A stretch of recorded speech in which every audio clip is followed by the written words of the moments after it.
हमने पूरे सामान के पैकेट्स वगैरह मंगवा लिए हैं। इसके अंदर आपको देखने को मिलेंगे सॉकेट है, स्विचेस हैं और फ्रेम है और एमसीबी वगैरह सब कुछ यहाँ पर देखने को मिलते हैं। कितने कितने पीस, हमने बहुत सारे पीस मंगवाए हैं।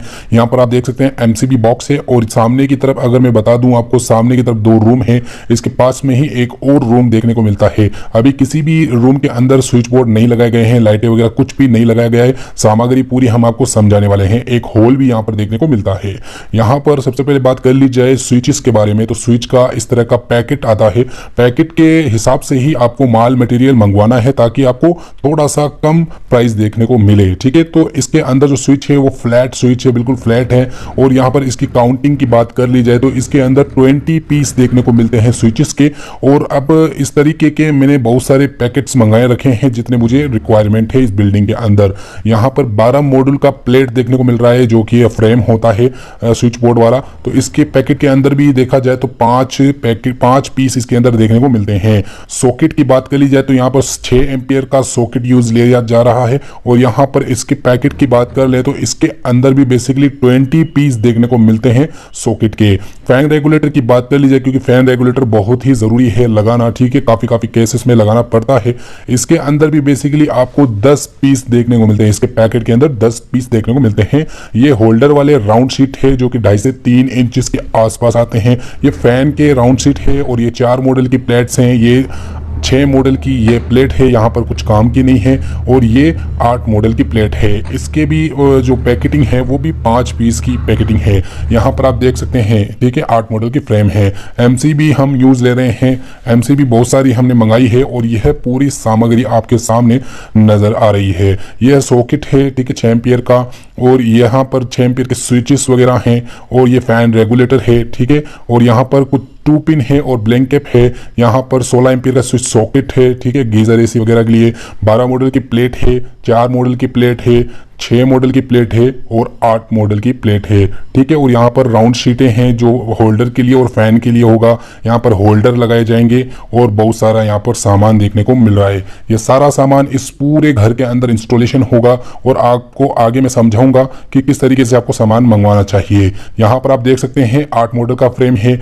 यहाँ पर 12 मॉडल का फ्रेम लगा हुआ है, सॉरी बॉक्स लगा हुआ है। ये 8 मॉडल का बॉक्स लगा हुआ है और सामने की तरफ भी देख सकते हैं 8 मॉडल का बॉक्स लगा हुआ है। 4 बोर्ड लगाए गए हैं एक रूम के अंदर। ऊपर की तरफ बहुत सारी लाइटें हैं। यहाँ पर फैन रेगुलेटर की रिक्वायरमेंट पड़ेगी फैन के लिए, जो फैन को कम तेज करना होता है।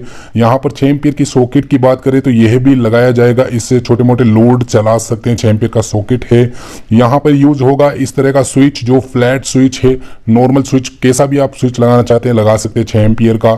और यहाँ पर 2 पिन की भी आवश्यकता हो सकती है। अगर आपको ब्लैंकेट नहीं लगाना है तो आपको 2 पिन भी लगा सकते हैं, कुछ जगह बच जाती है। 16 एम्पियर का यहाँ पर सॉकेट भी यूज लिया जा रहा है क्योंकि इसके अंदर गीजर वगैरह का उपयोग होगा।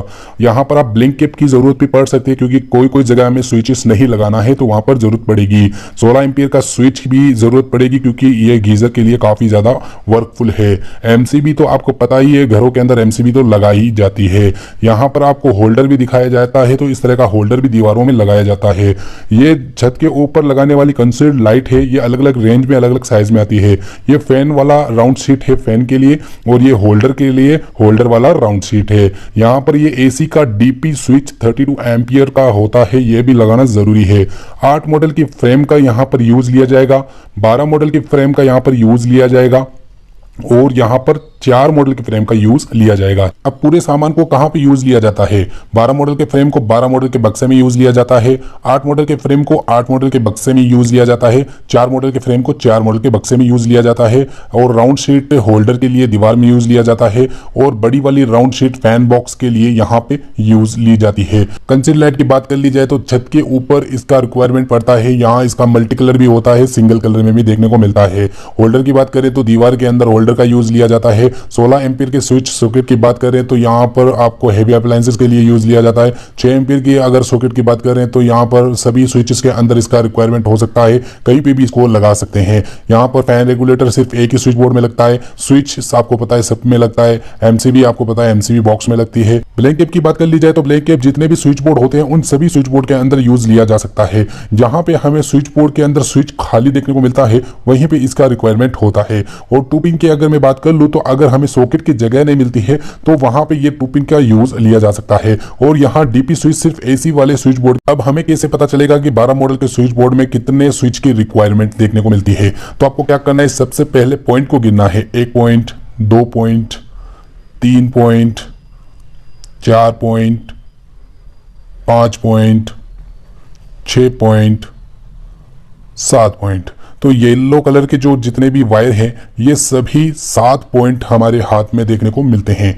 छत के अंदर हम गिनती करते हैं क्या 7 पॉइंट हैं। 1 लाइट का पॉइंट, 2 लाइट का पॉइंट, तीसरा फैन का पॉइंट, चौथा फैन का पॉइंट, 5वां लाइट का पॉइंट, छठा लाइट का पॉइंट और 7वां एक होल्डर का पॉइंट। तो 7 वायर और यहाँ पर 7 पॉइंट हमें छत के अंदर देखने को मिल गए हैं। 8वां पॉइंट यहाँ पर देखने को मिलता है जो कि अलग से नीचे उतरा हुआ है, जो कि ब्लू कलर का है। इन सभी को मिलाकर के 8 पॉइंट देखने को मिलते हैं। ये सभी वायर जो है पॉइंट है, ठीक है। तो हमें जो रिक्वायरमेंट हो गई है 8 स्विच की रिक्वायरमेंट हो गई है। यहाँ पर आप देख सकते हैं अब ये 3 वायर है जो कि एक इन्वर्टर का है, एक न्यूट्रल है, एक फेज है। इनके लिए कोई भी रिक्वायरमेंट स्विच की नहीं होती है, इनके लिए कोई भी स्विच प्रोवाइड नहीं किया गया होता है। अब हम आपको सिखाएंगे 12 मॉडल के फ्रेम के अंदर किस तरीके से आप जो स्विच है, फैन रेगुलेटर है, सॉकेट है, कैसे फिट करें और प्रोफेशनल तरीके से और खूबसूरत कैसे लगेगा हमारा स्विच बोर्ड। सबसे पहले आपको इसका कैप खोल देना है, फिर आपको दिखाते हैं इस तरह का स्विच आपको यूज लेना है जो लुक वाइज इस तरह का नजर आता है, जो कि काफी ज्यादा एंटिक है और फ्लैट नजर आता है। सॉकेट की बात करें तो इस तरह का सॉकेट आपको यूज लेना है। आप इस तरह का भी यूज ले सकते हैं, नॉर्मल भी यूज ले सकते हैं। फैन रेगुलेटर सिंगल स्टेप का भी यूज ले सकते हैं और 5 स्टेप का भी फैन रेगुलेटर यूज ले सकते हैं, आपकी इच्छा अनुसार। फिटिंग करने का जो तरीका है वो आप समझिए। आपको सबसे पहले ऊपर की साइड में आपको फैन रेगुलेटर को सेट करना है। नीचे भी कर सकते हैं लेकिन नीचे अच्छा नहीं लगता है, फैन रेगुलेटर ऊपर ही अच्छे लगते हैं। अब इनके बीच वाले हिस्से में आपको स्विचेस को ऐड कर देना है, जो कि आपके सामने इस तरीके से ऐड करना है। तो यहाँ पर जो स्विच बोर्ड की खूबसूरती है वो बढ़ती नजर आ रही है। सॉकेट की बात करें तो आप इस साइड में भी लगा सकते हैं, इस साइड में भी लगा सकते हैं, सेंटर में भी लगा सकते हैं, लेकिन इस साइड में लगाएंगे तो आपको बहुत ही अच्छा और खूबसूरत लुक देखने को मिलता है। यहाँ पर आप देख सकते हैं अब ये स्विच बोर्ड जो है काफी खूबसूरत देखने को मिल रहा है और यहाँ पर जितने भी स्विच हैं वो सब ऐड हो चुके हैं। अब यहाँ पर मैं आपको सिखाऊंगा सेकेंड स्विच बोर्ड। यहाँ पर 8 मॉडल का स्विच बोर्ड है और अगर इसकी कनेक्शन की बात कर ली जाए तो यहाँ पर सिर्फ न्यूट्रल फेज और इन्वर्टर आया हुआ है। और ये है बेसिकली किस पर्पस के लिए लगाया गया है, ये डिश केबल के लिए, यानी कि जो आपका एलईडी टीवी होता है यहाँ पर बेसिकली बेड लगेगा। बेड के सामने जो यहाँ पर बेड है इसके सामने जस्ट एलईडी टीवी लगेगा यहाँ पर। इसके लिए हमें स्विच बोर्ड को तैयार करना है, तो इसके लिए आपको यहाँ पर सॉकेट का यूज लेना होगा। आप सॉकेट कहीं पे भी लगा सकते हैं, लेकिन आप 2 सॉकेट का यहाँ पर यूज ले सकते हैं और दोनों सॉकेट के लिए अलग अलग स्विच का यूज ले सकते हैं। यहां पर आप ब्लैंकेट का भी यूज ले सकते हैं और 2 पिन का भी यूज ले सकते हैं। तो यहां पर यह स्विच बोर्ड भी काफी अच्छे तरीके से हमने तैयार कर लिया है। अब यहां पर एक और स्विच बोर्ड है जो बाथरूम के जस्ट बाहर वाले हिस्से में है। तो यहां पर सबसे पहले हमें क्या करना है, पॉइंट्स गिनने हैं। तो हमें सबसे पहले सर्किट गिनने हैं। एक सर्किट यहां बाथरूम में जा रहा है और यहां पर एक और सर्किट जो गीजर के लिए लाइन इनपुट हो रही है और यही पावर प्लग में भी काम आएगा। और यहां पर पॉइंट की बात करें तो 1 पॉइंट, 2 पॉइंट और एक बाथरूम के लिए पॉइंट है। यहां पर आपको मैं समझाता हूं, 1 पॉइंट यहां इस बाथरूम के लिए होगा, 1 पॉइंट ऊपर वाले कबोर्ड के लिए होगा और एक होल्डर के लिए होगा। तो यहां पर 3 स्विच बेसिकली लगाए जाएंगे, जिसमें सबसे पहले हम आपको पावर प्लग लगा के दिखाते हैं। पावर प्लग आप दोनों में से किसी साइड में भी लगा सकते हैं, अच्छी जगह होनी चाहिए। और 16 एम्पियर का स्विच और सॉकेट आपस में एक जगह होना चाहिए। और मैंने आपको कहा कि 3 पॉइंट लगने वाले हैं, तो 3 पॉइंट के लिए आपको 3 स्विच का यूज लेना है और बीच में एक ब्लैंक कैप का यूज लेना है या फिर 2 पिन का यूज भी ले सकते हैं। तो यहां पर ये हो गया बाथरूम के बाहर वाला जो स्विच बोर्ड है वो तैयार। अब यहां पर एसी के लिए एक स्विच बोर्ड लगाया जाएगा 8 मॉडल का। इसके अंदर कितने पॉइंट देखने को मिलते हैं, यहां पर पहले तो देखिए आप, 1 पॉइंट हमें यहां पर देखने को मिलता है जो कि बल्ब के लिए है और बाकी एसी के लिए होगा। यहां पर यह पॉइंट है, तो हमें सिर्फ एक ही स्विच की रिक्वायरमेंट है। तो यहां पर मैं आपको सिखाऊंगा किस तरह से इसको बिल्डअप करना है। यहां पर आप देख सकते हैं एक पॉइंट के लिए सिर्फ एक स्विच लगाना है, बीच में एक सॉकेट लगा देना 6 एम्पियर और एक सॉकेट के लिए एक स्विच एक और इंस्टॉल कर देना है। एसी के लिए आप 32 एम्पियर का सॉकेट और 32 एम्पियर का स्विच ऐड कर देना है। तो ये हो गया एसी के लिए हमारा जितना भी ये स्विच बोर्ड है ये कंप्लीट हो गया है एसी के लिए। आप देख सकते हैं इनकी वायरिंग भी आपको सिखाएंगे। अब यहाँ पर गीजर के लिए जो 4 मॉडल का बॉक्स है इसके लिए हम क्या क्या यूज लें, तो इसके अंदर पहले मैं आपको वायरिंग दिखाता हूँ। सिर्फ न्यूट्रल फेज है, तो इसके लिए आपको गीजर का जो लाइन है वो कनेक्ट करना है। तो इसके अंदर बेसिकली आपको क्या लगाना है, सिर्फ और सिर्फ स्विच और सॉकेट। आप कहीं पे भी लगा सकते हैं, लेकिन गीजर के पास वाले हिस्से में सॉकेट लगाना है, उसके पास जस्ट स्विच लगाना है। तो आप देख सकते हैं ये फाइनल हो गया है। स्क्रब वायर, पुराने वायर से आपको वायरिंग करनी है। अब मैं आपको समझाता हूँ। पुराना वायर मतलब यहाँ पे जो आपने फिटिंग की थी वायरिंग की, उसका जो एक्स्ट्रा वायर निकलता है कट होके, उसी वायरों से आप स्विच बोर्ड की कंप्लीट वायरिंग करनी है। और आप देख सकते हैं पूरे जो स्विच बोर्ड है हमने बना के रख दिए हैं। इसकी वायरिंग सबसे पहले आपको लूपिंग से शुरू करनी है। नीचे वाले की तरफ आपको लूपिंग कनेक्शन करना है। लूपिंग बेसिकली सभी स्विच के अंदर ऐड किया जाता है। ऊपर के 2 स्विच के अंदर आपको लूपिंग करनी है और 2 स्विच आपको छोड़ देने हैं। वो क्यों, मैं आपको आगे समझाने वाला हूं। यहां पर नीचे वाली लूपिंग को ऊपर वाली लूपिंग से ऐड कर देना है। इस तरीके से एक एक फैन रेगुलेटर के वायर को लूपिंग वाले कनेक्शन में ऐड कर देना है। जो एक एक फैन रेगुलेटर के वायर जो बचते हैं वो स्विच के नीचे वाले हिस्से में ऐड कर देना है। इससे बेनिफिट ये होगा कि आपके फैन रेगुलेटर में जॉइंट वगैरह नहीं होगा। अब यहां पर स्विच के लिए आपको एक वायर का टुकड़ा लेना है और सॉकेट के अंदर आपको ऐड कर देना है। इससे सॉकेट स्विच से वर्क करने लग जाएगा। यहां पर आप देख सकते हैं जो स्विच बोर्ड है ये काफी अच्छी तरीके से तैयार हो चुका है। ये इंस्टॉल होने के लिए एकदम रेडी है। वायरिंग आपको मैं सिखाता हूं। यहां पर देख सकते हैं ये फेज वाला हिस्सा है और ये सीधा स्विच के ऊपर वाले हिस्से में गया और यहां से जो लूपिंग वाली लाइन है वो सीधा ऊपर वाली लूपिंग से मैच करके दोनों स्विच में ऐड हो गई। और फैन का जो लूपिंग कनेक्शन है वो आपको समझ में आ गया किस तरीके से हमने सेट किया है सेकंड स्विच में और थर्ड स्विच में। इस तरीके से इस स्विच बोर्ड की वायरिंग तो हो चुकी है। अब यहां पर आपको हम दिखाएंगे टीवी वाला स्विच बोर्ड जिसमें 2 स्विच है, 2 सॉकेट है और एक 2 पिन है। इसकी वायरिंग की बात कर ली जाए एलईडी टीवी वाले की, तो यहां पर इसका फेज जो कनेक्शन है स्विच के अंदर जा रहा है, स्विच से होते हुए 2 पिन में जा रहा है। इससे क्या हो रहा है कि एक स्विच से दोनों पिन जो है चल रही है। यहां से होते हुए न्यूट्रल की बात आती है। तीनों के अंदर न्यूट्रल जो है कॉमन है, तीनों के अंदर एक साथ लगाए गए हैं न्यूट्रल। और यहां पर एक स्विच और बचा है, इसके लिए एक सॉकेट का इस तरीके से कनेक्ट किया गया है। एक लूपिंग कनेक्शन के लिए इस तरह से दोनों स्विच के अंदर आपस में मैच करवा दिया गया है और यह अर्थिंग के लिए दोनों सॉकेट के अंदर एक साथ अर्थिंग करवा दी गई है। अब बात करते हैं बाथरूम के बाहर वाले स्विच बोर्ड की, जिसमें एक पावर प्लग लगाया गया है, एक 2 पिन है, 3 स्विच है। इसकी वायरिंग की बात कर ली जाए तो यहां पर आप देख सकते हैं यहां से फेज निकल के सीधा स्विच के अंदर जा रहा है। सिंपल ये पावर प्लग की जो वायरिंग है वो कंप्लीट हो चुकी है। सेकंड पार्टीशन की बात कर ली जाए तो यहां पर तीनों स्विच के अंदर लूपिंग कनेक्शन किया गया है। यही लूपिंग सॉकेट के अंदर जा रहा है 2 पिन के अंदर। इसके लिए बिल्कुल भी स्विच का वर्किंग नहीं है, डायरेक्टली चलेगा। यहां पर वायरिंग कनेक्शन हो जाएंगे। अब बात कर ली जाए एसी के स्विच बोर्ड के बारे में। एसी के स्विच बोर्ड की जो वायरिंग है वो किस तरह से की गई है। यहाँ पर पीछे के साइड में आपको सॉकेट नजर आ रहा है। सॉकेट के अंदर से जो न्यूट्रल है वो डीपी स्विच के अंदर जा रहा है और जो सॉकेट का जो फेस है वो भी सीधा डीपी के स्विच के अंदर जा रहा है। ये कनेक्शन जो है फाइनल हो चुका है। यहाँ से जो वायरिंग होते हुए सीधा सॉकेट के अंदर जा रही है 6 एम्पियर वाले सॉकेट के अंदर। और यहाँ पर आप देख सकते हैं ये लूपिंग जो है दोनों स्विच के अंदर ऐड कर दी गई है। यहाँ पर कनेक्शन होगा पॉइंट का और यहाँ से होते हुए सीधा अर्थिंग का कनेक्शन दोनों सॉकेट के लिए प्रोवाइड किया गया है। गीजर के स्विच सॉकेट की बात कर ली जाए। गीजर के स्विच सॉकेट में 16 एम्पीयर का स्विच है, 16 एम्पीयर का सॉकेट है और इसके अंदर सिर्फ एक टुकड़ा वायर का लगाया गया है जो कि स्विच से होते हुए सॉकेट तक प्रोवाइड किया गया है। बस इतना ही वायरिंग होता है। ये है मेन पावर बोर्ड जो कि पॉइंट के लिए है। ये बाथरूम के बाहर वाला स्विच बोर्ड है और ये एसी वाला स्विच बोर्ड है, ये टीवी वाला है और ये गीजर वाला है। और यहाँ पर लुक वाइज आप देख सकते हैं फ्रंट लुक कुछ इस तरह का नजर आता है। अगर आप मेरी तरह वर्क करते हैं तो इस तरह का लुक भी पा सकते हैं स्विच बोर्ड वगैरह के अंदर।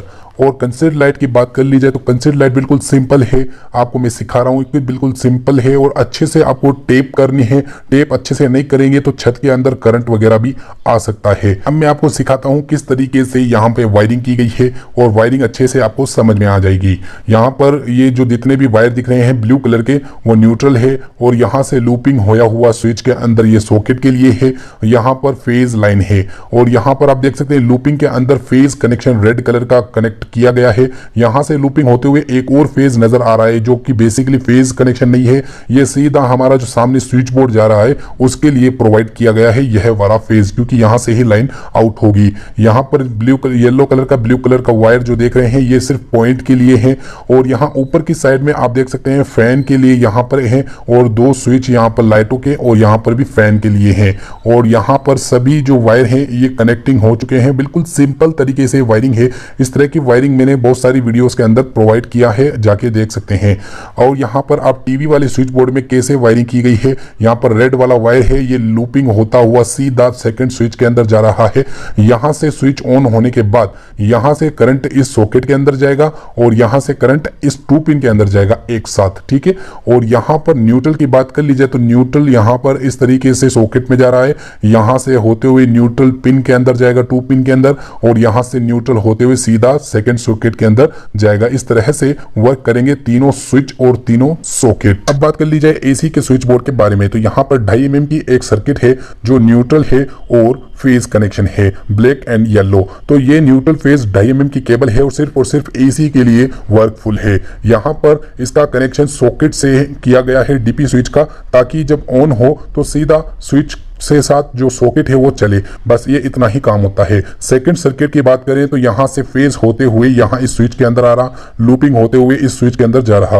अब यहाँ पर एक येलो कलर का जो वायर है वो सीधा बाहर जा रहा है, एक स्विच है वहां बाहर लगा हुआ है स्विच बोर्ड उसके लिए, ठीक है। और यहाँ पर न्यूट्रल की बात कर ली जाए तो न्यूट्रल जो है वो यहाँ से होते हुए सीधा एक सॉकेट के अंदर ही आ रहा है, सॉकेट से होते हुए इस येलो वायर से होते हुए बाहर जा रहा है। बाहर एक स्विच बोर्ड लगा हुआ है, ये दोनों वायर बाहर के बोर्ड को ऑन करने वाले हैं यहां से, ठीक है। और यह जो वायर है ये पॉइंट के लिए है, यानी कि बल्ब है यहां पर लगा हुआ, उसके लिए ये वायर प्रोवाइड किया गया है। और इस सेकंड स्विच का जो वायर है वो सीधा सॉकेट के अंदर जा रहा है, जिससे सॉकेट वर्क करेगा। और यहां पर आप देख सकते हैं 2 पाइप है, ये दोनों वायर जो है बाहर जा रहे हैं, ऊपर से जो लाइन है वो इनपुट हो रही है, यहां से आउटपुट हो रही है इस तरीके से। और बाथरूम के बाहर वाले स्विच बोर्ड की बात कर ली जाए तो इसके अंदर आप देख सकते हैं 3 वायर न्यूट्रल के देखने को मिलते हैं, जिसमें एक मेन न्यूट्रल है और एक लाइट का न्यूट्रल है और एक बाथरूम का न्यूट्रल है। अलग अलग न्यूट्रल यहाँ पे प्रोवाइड किए गए हैं और तीनों को आपस में जोड़ के सॉकेट के अंदर लगा दिया गया है, 2 पिन के अंदर लगा दिया गया है, आप देख सकते हैं। तो यह हो गया न्यूट्रल का जो कनेक्शन है बिल्कुल फाइनल। अब फेज की बात कर ली जाए तो फेज जो है वो यहाँ पे होते हुए लूपिंग के अंदर कनेक्शन हो रहा है, यहाँ से आ रहा है। और जो सेकेंड फेज है वो सीधा किसी और जगह पे जा रहा है, ताकि किसी और जगह की लाइन को ऑन किया जा सके। इस तरीके से इन दोनों को आपस में जोड़ दिया गया है। और यह जो फेज कनेक्शन है सीधा सॉकेट के अंदर जा रहा है, छोटे से एक पिन है इसके अंदर, ताकि ये जो सॉकेट है वो डायरेक्टली चलता जाए, मतलब इसे स्विच से जो है वर्क नहीं करेगा, डायरेक्टली रन आउट रहेगा। ये पॉइंट है बेसिकली एक लाइट का और ये है कबाड़ का, ठीक है, ये पॉइंट। और यह जो पॉइंट है ये ऊपर की जो होल्डर है उसका। तो तीनों पॉइंट भी कंप्लीट हो गए। अब यहाँ पर पावर प्लग की बात करें आधे पार्टीशन की, तो पावर प्लग के लिए 2.5 mm यानी कि 2.5 mm की केबल यहाँ पर आई हुई है। इससे क्या होगा कि हेवी लोड आप चला सकते हैं, हेवी अप्लायंसेस चला सकते हैं। तो बिल्कुल सिंपल वायरिंग आपके सामने यहाँ पर देख सकते हैं। और यहाँ पर बाथरूम के अंदर देख सकते हैं गीजर के लिए जो स्विच बोर्ड लगाया गया है, इसका स्विच का जो वायर है ये सीधा फेज के अंदर जा रहा है स्विच के अंदर, और यहाँ से होते हुए सॉकेट के अंदर प्रोवाइड हो गया। जो न्यूट्रल है वो यहाँ से आ रहा है और ये किसी और जगह न्यूट्रल जा रहा है ग्रीन कलर का। तो आपने देखा किस तरीके से हमने आपको वायरिंग जो है आसानी से सिखा दिए हैं। सामने वाले हिस्से में एक और स्विच बोर्ड है जिसमें 2 पिन है, सिर्फ 2 पिन, तो ये भी बड़ी आसानी से वर्क कर रहा है, काफी शानदार तरीके से वर्क कर रहे हैं। और ये है पावर प्लग, ठीक है, जिसे हैवी अप्लायंसेस चला सकते हैं। और ये है एसी का, इसमें सिर्फ और सिर्फ एसी का कनेक्शन किया जाएगा। ऊपर कंसील लाइट है और फैन बॉक्स है और दीवारों के अंदर होल्डर है और लाइट है। बाहर की तरफ मैं आपको दिखाता हूं, पूरी कंप्लीट यहाँ पर वायरिंग मैंने कर लिया है। और ये एक